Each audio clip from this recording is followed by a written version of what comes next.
elogwito manibulise ndibhotise babukeli usuku ke ngoLwesihlanu liyazicacela nje uthi uvuka uve kukhala amaphondo kukhala izibhabha namaxilongo imisila iphezulu nomdla wokusebenza uqatsele awonqeni noko ke uqhele ukonqena endikutshoyo ke mbukeli kukuba kukhuthala ndixela namanqenarha endingahlebela kona ke kukubana ngoLwesihlanu wethu sendisazi ukuba soloko ndivuswa ngulo uhlala evuka mva efika mgqibeli nasemsebenzini andithi makuthini kodwa ke isukile ukuqala kwenkqubo kukuphela kwayo ndimlo ke ukhalosa kalubisi umadlongothi umazipha umamshukuma kodwa ke andishukumi ndedwa ndishukuma naye uNadia. Happy Friday Ntombi, awusemhle? Hayi kaloku kungoLwesihlanu makucace. Hayi Nadia so yazi sungcomo ukhaliza wangcomo zabe ndisuke kaloku kwana hayi awukwazi undishiya ndedwa njengoba setshilo ke umadlongothi ndim uNadia Dambuza hey ndisenda novalo ndabethwa ngamangongongo abakwazi uthetha ke baye bathi uLwesihlanu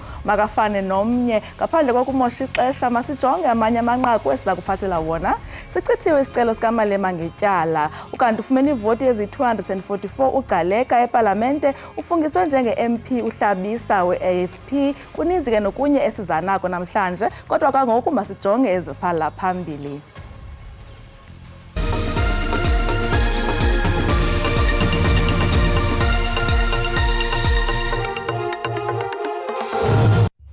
Advocate Jikelele is accordingly recommended for appointment as public protector. Ipalamente iphumeze ingxelo yekomiti yethutyana ephakamise ukutyunjwa kuka-Advocate Jikelele njengomkhuseli woluntu olandelayo ngeevoti zamalungu epalamente ezi-244 ahambisana nokutyunjwa kwakhe. Abandakanyeke kwingozi yemoto amalungu amabini asebukhosini bakwaZulu oku kwenzeke ngethuba esisibini sibuyela kwaZulu Natal esuka kwityala belibanjelwe eRhawutini.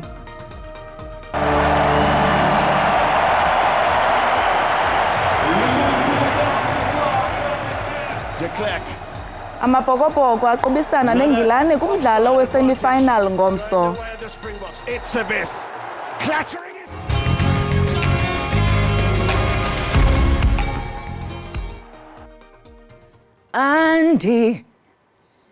Andinanto undize kanye nkosi ndize kanye nkosi yam.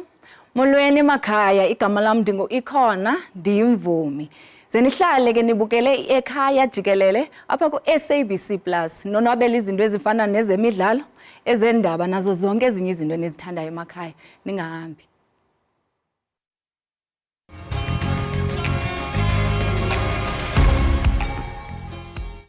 Ipalamente iphumeze ingxelo yekomiti yethutyana ephakamise ukutyunjwa kuka-Advocate Jikelele njengomkhuseli woluntu olandelayo ngeevoti zamalungu epalamente ezi-244 ahambisana nokutyunjwa kwakhe. Because of the post which we are voting for, which we are appointing this afternoon, we have an obligation to put the matter to a vote. U-Advocate Jikelele ufumene ngaphezulu kweevote ebezifuneka ezingama-240 zamalungu epalamente. I-ANC, IFP, iGood, NFP ne-Aljama zivotele ukutyunjwa kwakhe ngelixa iFreedom Front Plus ne-ACDP zivote ngelichasa ukutyunjwa kwakhe amanye amaqela ebengekho ngethuba lovoto. The question is agreed to and Advocate Jikelele is accordingly recommended for appointment as public protector. Kungoku nje ipalamente iphumeze ingxelo yekomiti yethutyana ephakamise ukutyunjwa kuka-Advocate Jikelele njengomkhuseli woluntu olandelayo. Inkundla yenqila yaseMonti isichithile isicelo sokuba zichithwe izityholo ezityatyekwa inkokheli ye-EFF uJulius Malema nonogada wakhe uAdrian Snyman. Batyholwa ngokudubula emoyeni esidlangalaleni ngethuba lemibhiyozo yokugqiba iminyaka emihlanu yasekwayo i-EFF kwibala eSusa-Dikashe eMdantsane ngo-2018. Umantyi uTwanette Olivier uthi akukho zizathu ukuba eli tyala lichithwe ngenxa yobungqina sebuthiwe chatha enkundleni. Uthi abatyholwa banetyala ekufuneka baliphendule. Accused 1 and 2, number 1 in respect of counts 1, 2, 3 and 5. Accused 2 in respect of count 4 and 6. The application for discharge in terms of section 174 of Act 51 of 1977 is not granted. Ukanti umbuso usamkele esi sigqibo senkundla. Esi sigqibo senkundla siyasonwabisa, siyasichulumancisa kuba ibesiqinisekile nathi kuba sisenobungqina obaneleyo esithe sabuthaca apha enkundleni.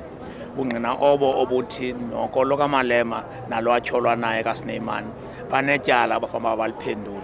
Xeshikweni ethetha nabaxhasi bombutho we-EFF ngaphandle kwenkundla, uMalema ukhwele ezehlela kumantyi ochophele eli tyala. We will come back here and to sit and listen to that incompetent magistrate who comes late to court, who can't get her papers in order, who can't read her own judgment, who adjourns the court during judgment to go back seat and receive Pravin Gordon's call, and receive Ramaphosa's call, and receive Batoi's call. When she comes back to give a judgment, she's shaking like hell because it's not a judgment, it's a sponsored judgment. Eli tyala limiselwe umhla we-15 kwinyanga kaJulayi ngonyaka ozayo. Abongile Yankees kwiindaba ze-SABC eMonti. Iinkosana ezimbini zakwaZulu nezayamane nokumkani uMisuzulu zibandanyeke kwingozi izolo xeshikweni bebuya kwityala eliqhubekayo lesihlalo sobukumkani enkundleni. Inkosana uSimphiwe nenkosana uVanana baphuthumiswe esibhedlele kube kwimeko emaxongo kulandela ingozi yemoto eyenzeke kwisixeko saseSprings eRhawutini. Inkosana uVanana besandukutyunjwa ukuba akhokele amabutho akwaZulu kunye noSipho Mhlongo ngelixa inkosana uSimphiwe yona ibimele ukumkani kwindlu yenkokheli zemveli. Othethela amakhosi akwaZulu inkosana uAfrika Zulu usingqinile esisehlo. Umongameli we-IFP umnumzana Velenkosini Hlabisa ufungiswe njengelungu lepalamente. Ungena ke kwisihlalo esishwe ngumntwana wakwaphinda ngene uNkosi Mangosuthu Buthelezo ngasekhoyo. So help you God. Esenza isifungo sokunyaniseka kweli lizwe nokuthobela umgaqo-siseko. Sisigunyaziso somgaqo-siseko sokuba phambi kokuba amalungu epalamente aqala umsebenzi wawo enze isifungo. uHlabisa uza kuba bubuso beliqela epalamente. Uzikhanyela iingxelo zonondaba zokuba ebemathidala ukuze epalamente ekhetha ukuba kwindlu yowiso-mthetho yephondo yaKwaZulu-Natal. The deployment that was done in 2019, I was deployed at a provincial level, and on Monday we reflected on this matter and we all unanimously agreed that it is time that I come up to lead the IFP in the National Assembly. So there was no any reluctance. Tinglulama Matya weendaba ze-SABC epalamente Kapa. I-ACDP izibandakanye ngokusesikweni kwintlanganisela yamaqela aphikisayo i-Multi-Party Charter esisivumelwano samaqela aphikisayo phambi konyulo lonyaka ozayo. Asibhozo ewonke lamaqela ngoku kule ntlanganisela. Imibutho ephikisayo ithi ifuna ukuzisa utshintsho eMzantsi Afrika. Le mibutho ithi intsebenziswano yayo kufuneka idityaniswe kukuthembana. Umbutho we-ACDP yena uthi utshintshe ingqondo emva kwesiqinisekiso sokuba esi sivumelwano asithethi kuba lo mbutho uphantsi korhulumente wentsebenziswano phambi konyulo.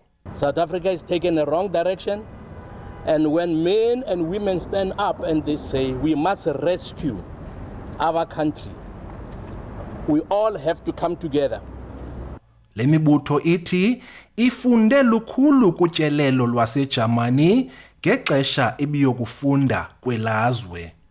Once you sign an agreement, you stick by the agreement. It's not codified into law. It's not a legally binding document. Le mibutho ithi inethemba lokutsala neminye imibutho phantsi kweliqonga lemibutho ephikisayo kungekafiki unyulo lakulonyaka uzayo. Kwiindaba ze-SABC, Dingubulelani Philip eParlamente. Umbutho i-Action SA kwiphondo laKwaZulu-Natal inyanzelisa iimpendulo ngentlawulo engezezigidi ezintlanu yenkomfa yephiko lamanina kwi-ANC. Eliqela lithi umasipala waseThekwini ucelwe liziko lengqongqothela inkosi Albert Luthuli ukuba ahlawule iindleko zale nkomfa. Amalungu e-Action SA kanye nalabo abeseka leli qembu bebeqhinqe ngaphandle kwamahhovisi e-ICC namhlanje. Laba ke bathi i-ICC kumele ihoxise isiphakamiso sayo sokuthi ke umkhandlo waseThekwini ukhokhele isikweletu sokusingatha ingqungquthela yophiko lwabesifazane be-ANC. Sizothi ke njenge-Action SA namhlanje cha kwi-ICC ayihambe yovula icala emaphoyiseni ukuthi kwenza ubugebengu la beyingcenye yabo nabo. Abamele ICC balwamkele uhlu lwezikhalo kepha bathi angeke bayiphendule imibuzo ngalolu daba okwamanje. What we've just said was a summary of what is contained on the memorandum, which I will then take it back and which will then be reviewed by the board, which sits quarterly. Kusenjalo i-ANC esifundazweni ithi ke ayikho imali ekhokhwe umkhandlo waseThekwini uyikhokhela ukusingatha lenqungquthela yophiko lwabesifazane. Enza ayikazi sebenzisa imali zahulumeni ukubamba ama conferences wani ayikazi. Umasipala waseThekwini usichithile ke lezi insolo wathi wona awungeni nakancane udabeni ke oluthinta amaqembu ezombusazwe. Kusenjalo i-Action SA inxuseke ukuthi umkhandlo waseThekwini ujubeke ithimba elizophenya ngalolu daba. NginguSimphiwe Makhanya wezindaba ze-SABC iseThekwini. Amashishini amancinci athi ukunyuka kwamaxabiso eenkukhu namaqanda nokushokoxeka kwazo kubeka amashishini abo esichengeni. Ngokwesebe lezempilo sekubuyiselwe emva izigidi zeenkukhu susela ukuqhambuka kwalomkhuhlane wentaka ngo-April kulonyaka.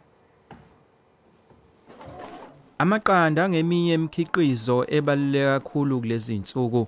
Lawa akhiqizwa lapha nolamthuthu unkosazana Samkelisiwe Mnguni eMthwalume. Umnguni uqale eqaleni konyaka leli bhizinisi lakhe njengoba selidlondlobale laze laba nolamthuthu abangu-400 nezinkukhu zamaqanda ezingu-400. Linabasiza abangu-23 kuhlanganisa abafundi bezolimo kanjalo nabasebenzi. Kunzima ukuthola izinkukhu, ama-layers kanye nama-broilers. Kuningi indawo eningi asisenayo ngenxa le flu esibhekane nayo manje. Yona into engikhathaza kakhulu ke manje ngoba mekuphela izinkukhu lezi olamthuthu kumele senesho ukuthi kuphela le bheji lesedayisiwe khona ezinye ezilandela ngemumva. Umnguni uthi sekunzima ukwenza lo msebenzi ngenxa yezindleko ezimba eqolo. Imithi yezinkukhu iyanyuka, ama-vaccine ayanyuka, ukudla kwazi izinkukhu kuyanyuka. Uhulumeni unxusa abalimi abasebenza ngemfuyo ukuba baqinisekise ukuthi indawo zabo iphephile kulesifo sezinkukhu. Abantu abavimbe ukuthi izinyoni zidle kanye nezinkukhu zabo ngoba sithola lesifo ngoba siqhamuka ezinyonini. So inhlanzeko kubalekile kuyona. Sekuphela amasonto amabili manje kungakaze kubheduke kabusha igciwane elisha lalesifo. Eindabeni ze-SABC nginguVusi Khumalo eMthwalume.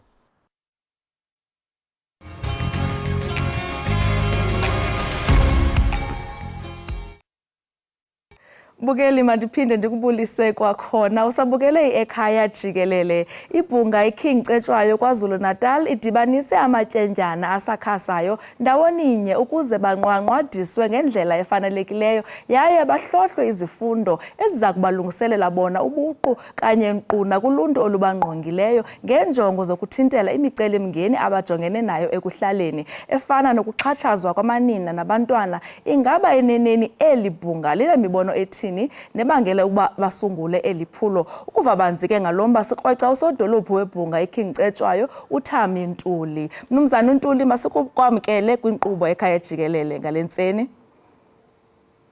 Ngiyathokoza kakhulu kuwena nababukeli. Enkosi kakhulu. Masiqale apha ekuqaleni, mhlawumbi ungasichazela uba banzi ngeliphulo lisungule ibhunga ikhinkcetshwayo limayelana nantoni? Sibone ukuthi njengoba intombi zayizona zithole uhlelo lokuhambela umkhosi womhlanga zelulekwe, omama bawazi ukuyilekelela lezi ezifisayo ukugcina untombi bazo beyifundise nangokuyiphatha. Kodwa laba besilisa bona abanazo inkundla lapho nabakwazi nabo ukuthi bakwazi ukufundiswa ngobuntu nangokuyiphatha. Sasungula ke ukuba ke sibahlanganiseke besuka komasipala abahlanu okuyinkandla nomthonjaneni nomlalazi nomfolozi nomhlathuze abangaphansi kwekhinkcetshwayo ukuba ke sizobafundisa ngakho lokhu kuyiphatha nanodaba lokubaluleka nje komuntu noma ngabe wesilisa noma ngowesifazane bakwazi ukuyithanda ngokuthi bangabi nalolu khondolo lokuhlukumeza abantu besifazane. Kodwa okunye okusemqoka kakhulu besibafundisa nje ngesintu ukuthi imvelaphi yethu njengesizwe inaziphi izisekelo zokuphila engenza umuntu aphile ngendlela engaxabani nabanye, aphile ngendlela futhi engaxabani kanye nanemvelo uqobo. Ngoba okunye besibafundisana namahubo befundiswe njengoba besilapha endaweni okuthiwa esigodlweni okuthiwa kwaBulawayo okuyisigodlo selembe eliqamanya amalembe elikhona lapha ngaphansi komlalazi. Besibafundisa ke nangabo nje ke ubukhosi bethu ukuthi imvelaphi yethu imi kanjani. Kodwa kakhulukazi sicezelela udaba lokuyiphatha njengoba sazi ukuthi igameko seziningi kakhulu lezi zokuthi kubulawe kuhlukunyezwe abantu besifazane kanye nezingane. Sizama ke ukwakha amadoda azokhula ehamba elifafaza leli ivangeli lokuthi mawuyindoda kufanele uyiphathe kanjani, udaba lodlame nodaba lokuhlukumeza linomthelo omubi kangakanani empilweni nje yomuntu, hayi nakulaba soye bahlukumeza kodwa kuyena uqobo lwakhe. Sibaxwayisa nangazo zonke lezo zinto lezo. Baba Ntuli, nibafundisa ngezesintu kanti nendlela yokuziphatha. Kodwa before niqale eliphulo, ingaba mhlawumbe ubukhona umonakalo ekuhlaleni? Ukhona. Zikhona impela igameko ezihlasimulisa umzimba. Lapha nje emfolozi wabakhona uNtombazana owabulala yisoka lakhe bethandana. Kanti kungekusanda kwenzeka ukuthi omunye uNtombazane futhi atholakale naye kade kunomhlangano wakhona omdonsele ehlathini wathola emnquma ikhanda esemenzakalisile esemdlongulile. Izigameko lezi nje engikhuluma isanda kwenzeka khona manje ezimbili kodwa izigameko ezinomlando zenzeka. Manje sibona ukuthi asibambeni iqhaza nathi ukuzama ukwenza le awareness ezodala ukuthi abantu besilisa kube khona abazohamba befafaza ivangeli lokuthi akufanele kuhlukunyezwe abantu besifazane nezingane. Niqala kwiminyaka emingaphi ukuze nithathe amatyendyana? Niqala at what age? Sithi nje umuntu osese high school kodwa ngenxa ukuthi bekwenzeka ngosuku lwesikole siqale nje kulabo abasandaphuma isikole kuyenyuka kuyaphezulu. Ungaqali-ke ngoba omasipala laba abangaphansi kwekhingcetshwayo bebevele sebebenazo inhlelo labahlangana khona namadoda noma bebehlangana nabantu uqubile nasebekhulile laba ebebezama ukuthi bafake nawo leyo mfundiso leyo.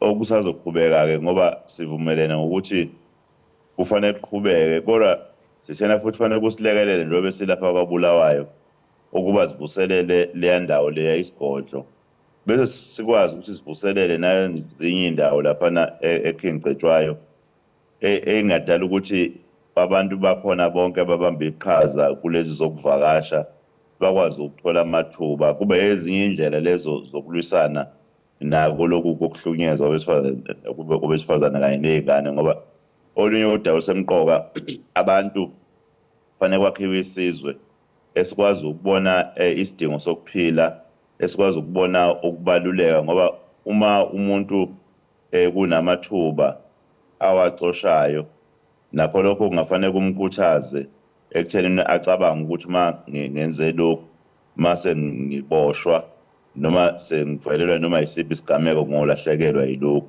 Sithena kuningi okufanele sikwenze, kungabi ukuxoxa kuphela kodwa kube khona esikwenzayo ukuzama ukuthi abantu besilisa nje nomphakathi wonke-ke bakwazi ukuthola indlela yokuphila. Njengoba sowutshilo-ke abafanyana basesikolweni, ingaba le nkqubo ayizophazamisana nezifundo zabo okanye ningasebenzisana mhlawumbi nangempelaveki? Siqale njengoba siqale kuphathi nensuku, kodwa sabona ukuthi ngenxa yokuthi bebesesikoleni laba basesikoleni, sabona ukuthi kufanele sibe nenhlelo esoba nazo ngesikhathi laba suke bevalile bona, singakwenzi kabi ngesikhathi bona bengezukwazi ukuba ingxenye. Ilona thuba esibona ukuthi siyolisebenzisa ukuze nabo esikoleni bakwazi ukuthi bazuze kulezi nhlelo lezi. Eli phulo nicinga uba mhlawumbi lizawuthatha ixesha elingakanani? Nilindele uba ningaligqiba nini? Uhlelo lokuqhubeka minyaka yonke ngoba omasipala njengoba ngiphawulile ekuqaleni bebenalo uhlelo, kodwa lolo kuyilona ebesilulontsha. Kufanele omasipala bonke laba abakhona ngaphansi kwekhingcetshwayo bawenze lo msebenzi lona. Mhlawumbe soba nanomthelo nakwabanye, kodwa sikhuluma kakhulu ngaphansi kwekhingcetshwayo kufanele bawenze lo msebenzi lona, ngoba silanda abantu abafike bezofundisa, befundise nje ngesintu, bafundise ngaye indlela yokuyiphatha, nabantu abanolwazi olunzulu ngemvelaphi yethu njengesizwe, nanokubaluleka kokwazi ukuhlalisana nokuhloniphana nokuthandana, noma kuthiwa ubuphi ubulili kodwa sikwazi ukuhlalisana. Silanda abantu abakwaziyo ukuthi babe nezinkulumo ezakhayo bese benikezwa nabo ithuba lokuthi bakwazi nawo ukufaka eyabo imbono naney'nselelo ababhekene nazo engabalekelela ukuthi kwakheke nje isizwe esikwazi ukuhlala sihlalisene kahle ngokuthula. Ngaphandle kwabanye omasipala, ingaba khona amanye amaziko mhlawumbi enisebenzisana nawo kule nkqubo? Impela iminyango le kahulumeni siyayisondeza ngoba njengoba sisho ukuthi akulona udaba lokuthi kuphela sigcine ngokuxoxa, kodwa fanele sibuke naney'nselelo ababhekene nazo. Uma ngabe udaba oluthinta elukhulukiswa komnotho wasemakhaya, umnyango lo wezolimo nawo ube ingxenye, na iminyango yonke ethinta lezi inselelo lezi namabhizinisi akhona ngaphansi kwekhingcetshwayo akhuluma ngenhlelo zokuthuthukisa abantu kwimikhakha behlezi emakhaya. Baba uNtuli, masibulele ngokuthi uvuke uhlale nathi uqhagamshelane nathi apha kwinkqubo Ekhaya Jikelele. Enkosi kakhulu. Siyathokoza kakhulu nabalaleli nababukeli, siyathokoza. Thank you. Lowo ke mbukeli besithetha naye ngusodolophi webhunga ikhingcetshwayo uThami Ntuli, nobesichazela banzi ngenkqubo abazihleleleyo belibhunga ikhingcetshwayo kwiphondo laKwaZulu Natal. Kanti ke siyayazi ba nguLwesihlanu namhlanje niyaphuma niya kwindawo ngendawo. Rhabula nalo uqikelelo lwemozulu.